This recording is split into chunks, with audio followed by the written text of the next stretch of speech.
Welcome back to r/neighbors from hell, where people share stories about their crazy neighbors, and if you are new to my channel, please don't forget to subscribe to join our amazing community, and without any further ado, let's dive right into the stories. The first one is titled, HOA put a lien on my property and foreclosed on my dream home over a $125 missed payment and then stole my property.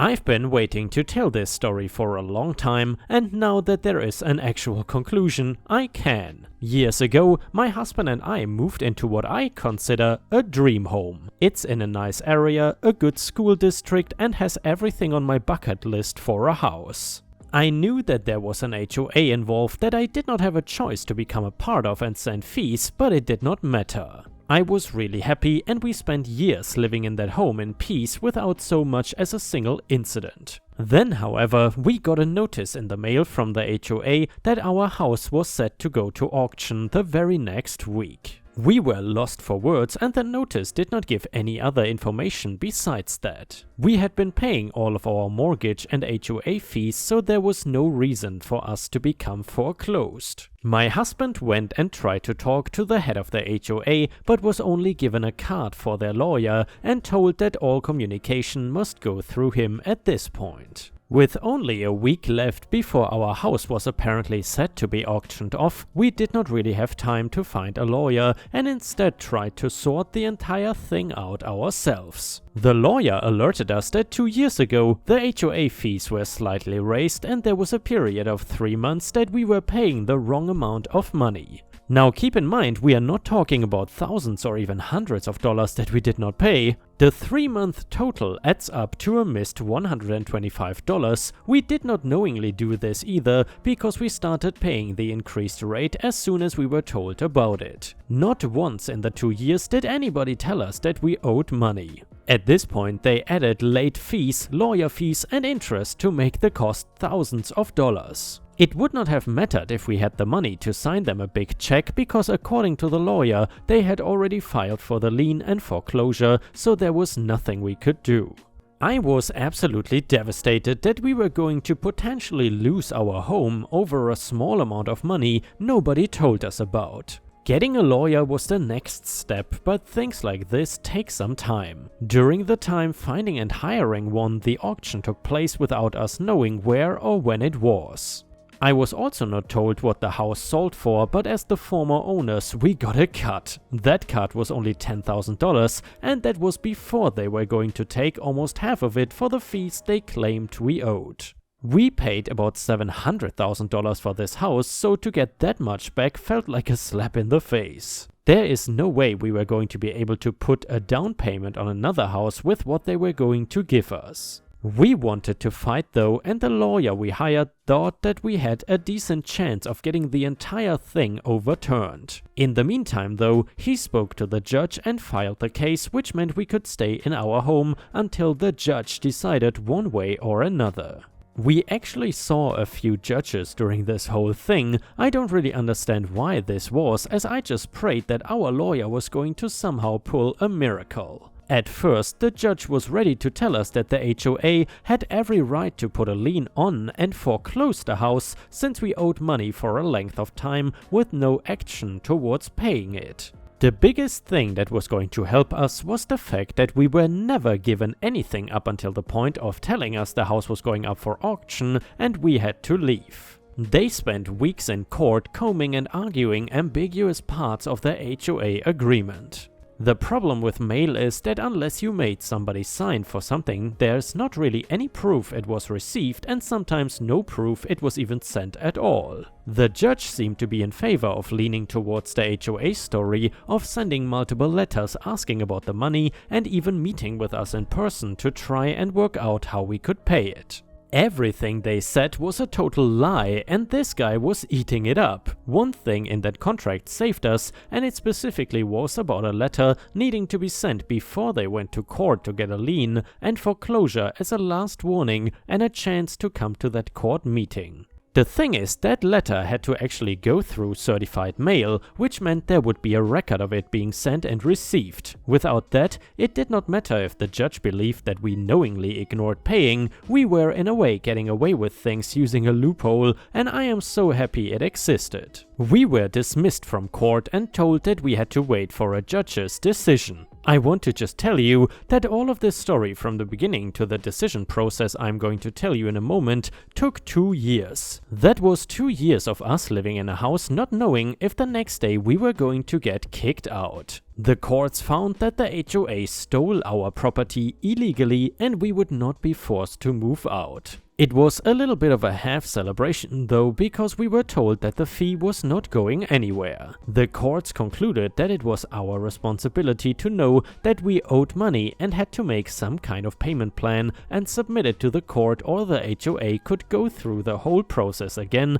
this time with a letter, and win. We were able to come up with a solution of paying a chunk up front and then adding a little to our normal monthly fees until it is paid off. This was probably one of the most stressful periods in my entire life, and the thing that makes it worse to me is that it was over $150. I would sort of understand if there was somebody owing thousands of dollars being taken to court or even being forced to sell their house. However, this was clearly the HOA attempting to work around the rules and steal our property.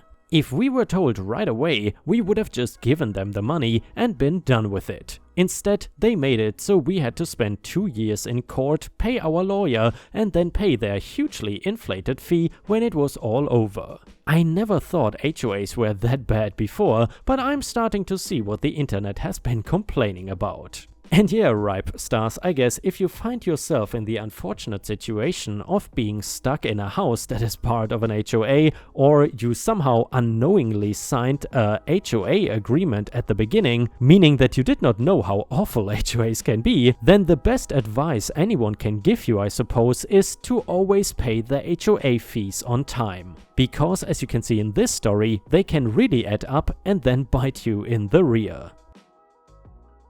And the next one is titled Entitled Tales. My mom recently told us a story I wanna share with you guys. My mom was telling her boyfriend about our neighbors, and I have now been reminded of the dreaded pink robe. Pink Robe was named such because just about every morning she stood on her front porch, surveyed the street, smoked like 3 cigarettes, all while wearing nothing. Nothing but a pink robe and matching pink slippers. No one liked Pink Robe. Pink Robe was a witch. I never made eye contact with Pink Robe because I heard giving demons attention would make them stronger. Some tales about Pink Robe and her husband, we will call him Jackass, who never matured past the age of 6. Pink Robe threatened to get the dogs next door to her put down for barking too loud. This happened multiple times. I hung out at the house next door a couple days a week. The dogs never barked until you reached the front porch, well-trained guard dogs, and could be silenced with one word from their mom until you entered the house. They were noisy if they didn't know you and you were in their house, but after about 2 weeks of hanging out there,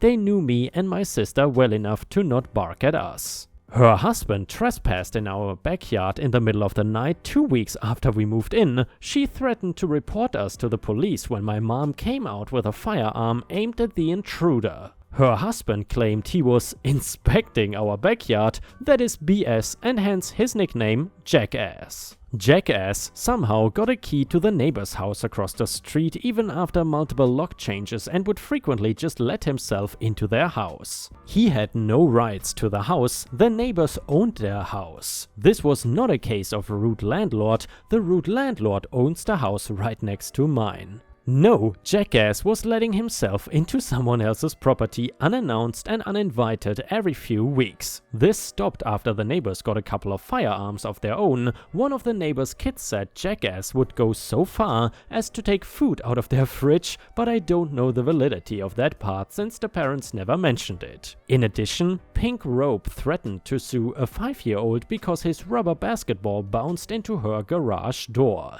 To get the evidence to sue, she had an inspector come to assess the damages. When the inspector showed up, she could not figure out where the ball had damaged. I would bike on the street when going past her house, everyone would, and she yelled at us if we fell onto her driveway. To be fair though, Pink Rope was actually fairly nice to my sister and I. We were quiet and polite and sold GS cookies. We were the only kids allowed to knock on their door without getting screamed at during GS cookie season. Seriously, who yells at a little girl selling cookies? A few times when our Chihuahua got out of the yard, she was the one to catch and return him. This was abnormal for her, since for anyone else's dog she would call animal control on them. But being nice to one family does not excuse being a douchebag to everyone else on the street. The two of them moved away a few years ago, thankfully. The people who moved in are normal, don't smoke in nothing but a rope, don't threaten to sue children or get dogs put down, and overall keep to themselves instead of trespassing on other people's property.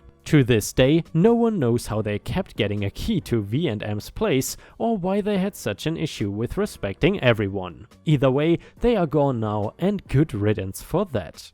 And yeah, Ripe Stars, if you ever had issues with your neighbors, I would very much appreciate it if you could share your own stories either in the comments or on r/ripestories on Reddit. In addition, I would also appreciate it if you could like the video, because that would help my channel tremendously. Thank you so much in advance, your support is very much appreciated.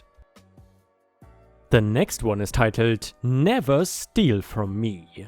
I had to wait on this one for a minute, mainly because I wanted more info. Check my profile out if you want more info on this woman. She is such a train wreck, I know you will all don't believe she is real. Oh, how I wish it were true. She and I were childhood besties. She remarried and her husband ended up being best friends with mine. We know most of the same people, most everyone feels the same about her, and they cannot wait to spill the latest train wreck of a story. This one is another neighbor, not Reggie, who she had been caught on camera stealing from a few months back. I barely know this neighbor, I know them through someone else. I got these details from her husband, mine and the acquaintance.